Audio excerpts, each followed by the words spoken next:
দৈনিক সমকালের প্রধান শিরোনাম আন্দোলনে বিশ্ববিদ্যালয়ের শিক্ষকরা।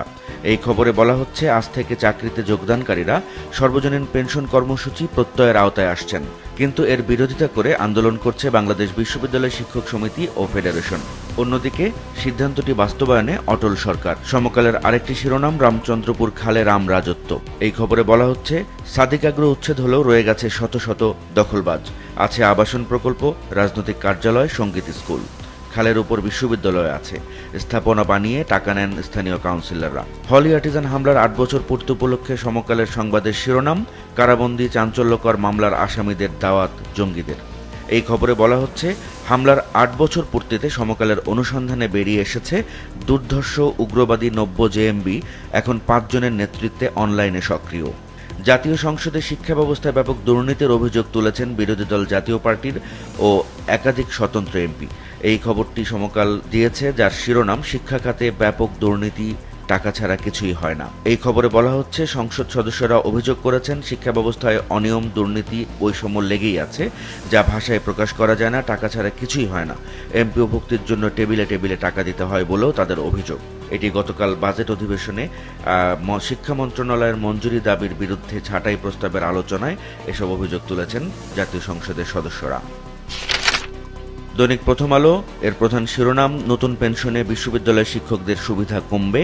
এই খবরের সাথে বিদ্যমান পেনশন ব্যবস্থা এবং প্রত্যয় পেনশন ব্যবস্থার একটি তুলনামূলক আলোচনা করা হয়েছে একটি চার্টের মাধ্যমে।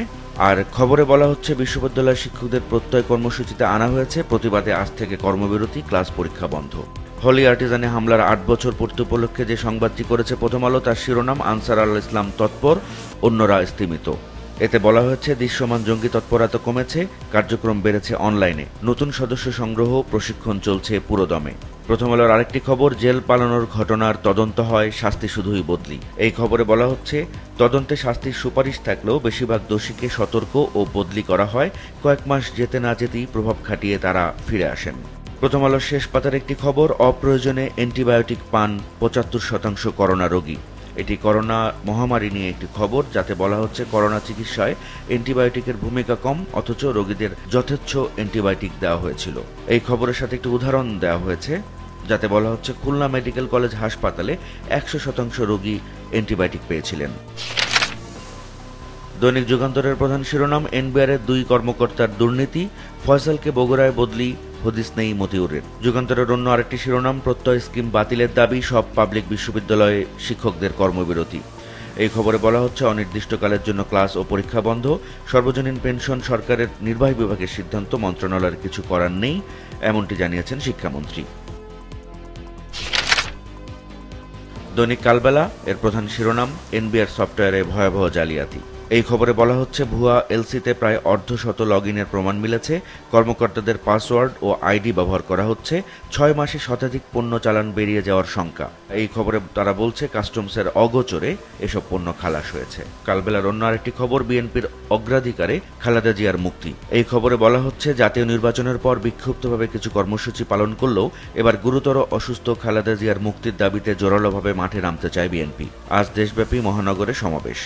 হলি আর্টিজানে হামলার ৮ বছর পূর্তি উপলক্ষে কালবেলা যে খবরটি দিয়েছে, তার শিরোনাম, মধ্যপ্রাচ্যে বসে নব্য জেএমবি জাগানোর চেষ্টায় আবু বকর।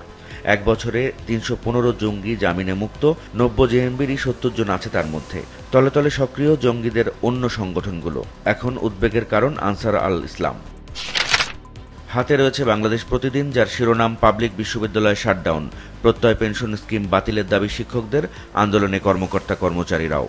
দুর্নীতির বিরুদ্ধে চলছে অভিযান, এই শিরোনামে ৩টি আলাদা খবর দিয়েছে বাংলাদেশ প্রতিদিন, যার একটি সাবহেড, মামলা চলতি সপ্তাহেই বেনজিরের ফ্ল্যাট খুলতে ম্যাজিস্ট্রেট নিয়োগ। অন্য আরেকটি খবরের শিরোনাম, সম্পদের খোঁজে দুদক, বিদেশ যেতে নিষেধাজ্ঞা প্রত্যাহার চান মতিপত্নী। আরেকটি খবর, সেই এনবিআর সচিব বদলি, চাকরিচ্যুত এএসপি। শিক্ষা খাতে দুর্নীতি নিয়ে উত্তপ্ত সংসদ, এই শিরোনামে যে খবরটি দিয়েছে বাংলাদেশ প্রতিদিন, তাতে বলা হচ্ছে, জাতীয় সংসদের বাজেট অধিবেশনে শিক্ষা খাতে লাগামহীন অনিয়ম দুর্নীতি নিয়ে সংসদ সদস্যদের তোপের মুখে পড়েছেন শিক্ষামন্ত্রী Mahibul Hasan Chowdhury. The Daily Star এর প্রধান শিরোনাম, Dhaka looks to Beijing for fresh loans. এই খবরে বলা হচ্ছে, চীনের কাছ থেকে প্রায় $500 কোটি বাজেট সাপোর্ট চাচ্ছে বাংলাদেশ, এবং এছাড়াও অন্যান্য প্রজেক্টের জন্য বড় পরিমাণে লোনও তারা খুঁজছে। ডেইলি স্টারের আরেকটি শিরোনাম, 2 এস আলম ফার্মস ইভেডেড টাকা 3,500 crore ইন ভ্যাট। এনবিআর এর বরাত দিয়ে এই খবরে বলা হচ্ছে, জরিমানা সহ এস আলম গ্রুপের কাছ থেকে প্রায় 7,000 কোটি টাকা পায় সরকার। অন্য আরেকটি খবর এনবিআর সংক্রান্তই, সাইবার ক্রিমিনালস ব্রিচ এনবিআর সার্ভার এগেইন।